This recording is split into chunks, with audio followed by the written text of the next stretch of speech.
This is one of those segments we call the "We Told You So" segment. I don't know if you saw in the Denver Post a little while back, but an increase in Medicaid spending here in Colorado enrolled 3 times as many people as the state expected, and is going to cost 9-fold what they expected.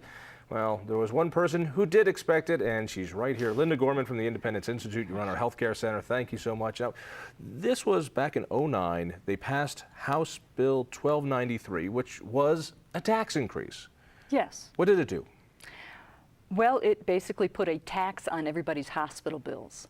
Now, the state didn't call it a tax, the state called it a fee, but therefore they didn't have to ask us in a voting booth if we wanted to pay more. Correct. However, everybody else refers to it as a tax. Even the approval letter from the federal government called it a tax. These are called and provider other states, taxes. when they do this, call it a tax. Yes. T-A-X, tax. Yes.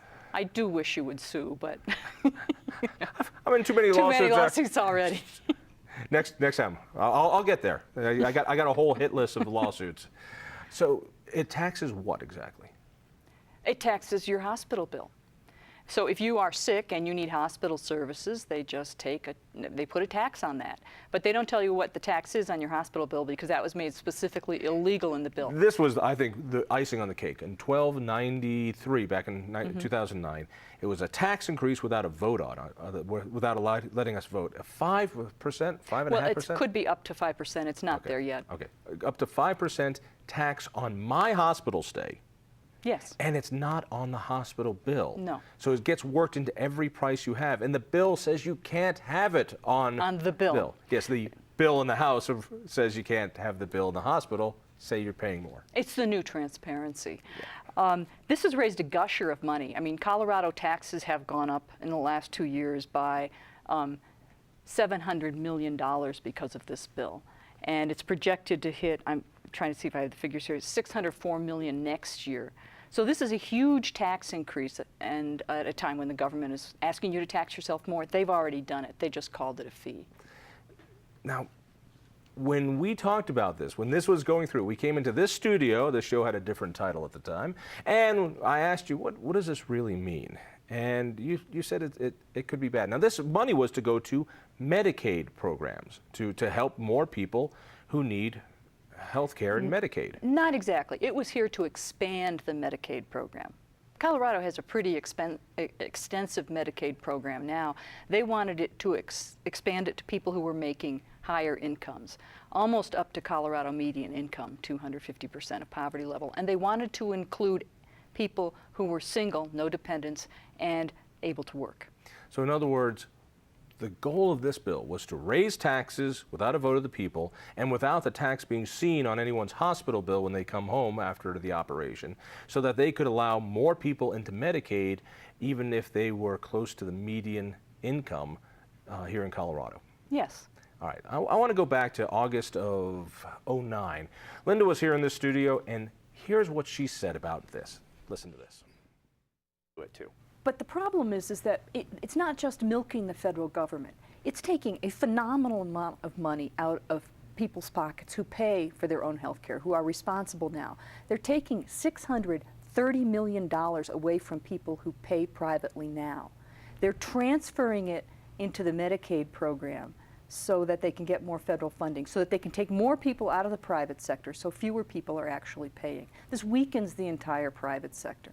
And as far as helping kids, it doesn't necessarily help kids, because what it's really doing is enrolling a whole bunch of healthy people who don't need a lot of health care. That dilutes the state's focus on people who really, really need help. And there is no testing in here to see. I mean, what this program does is it says if you're a ski bum and you live with your mom and you make $10,000 a year, you know, doing seasonal work, they'll pay for your medical care. And lo and behold, now you didn't get this right. You said this was going to cost $630 million, and so far it's cost $700 million.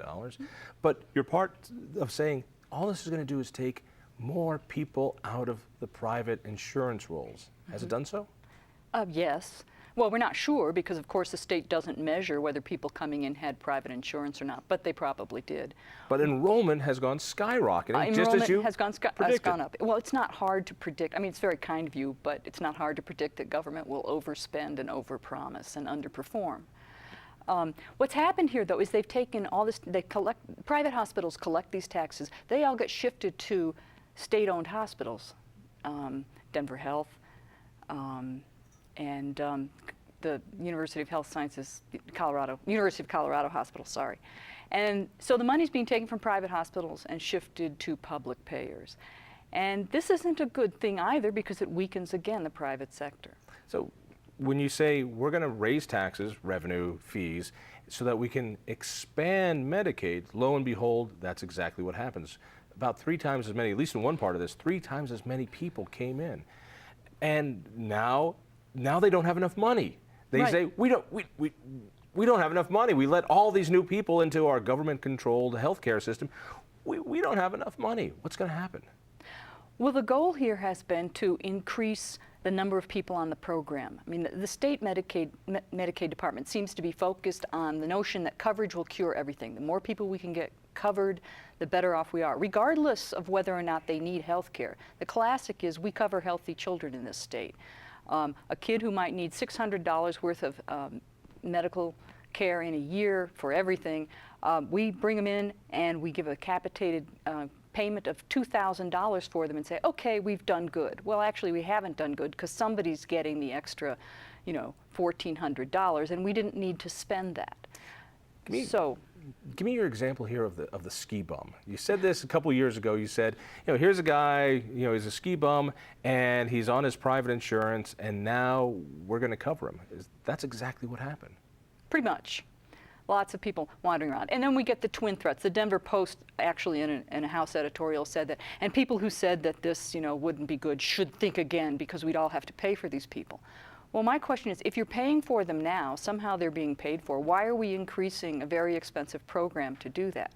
So you get the twin threats. These guys have expensive conditions like HIV and diabetes. Well, if you have those, you're eligible for coverage already. And then they say, and you're going to be paying for them. Well, I'm already paying about $80 per insured person. I'd much rather pay the $80 per insured person than you're going to need to explain that. $2,000 from. You said 2 things, and let me see if I can get them out in ways that even I can understand. Sorry. So right now, if you have no insurance coverage and you have HIV, or you have some other chronic problem, or you have some other serious illness, but you can't afford, you don't make enough money, you're already eligible for Medicaid. Well, it depends on your income, but if you're very poor and jobless, yes, you are, because you have a medical, or the state program that helps indigent, that provides indigent care. Before this change, back in 2009, right? Yes. All right. And then you say, but we have to pay for them. You said you're already paying for them. How is it that we are already paying for these people who don't have insurance outside of Medicaid? Well, the left likes to run around and talk about the hidden tax, and the idea is that hospitals get stuck with uncompensated care, so somehow they have to charge everybody a little bit more to pay for this uncompensated care.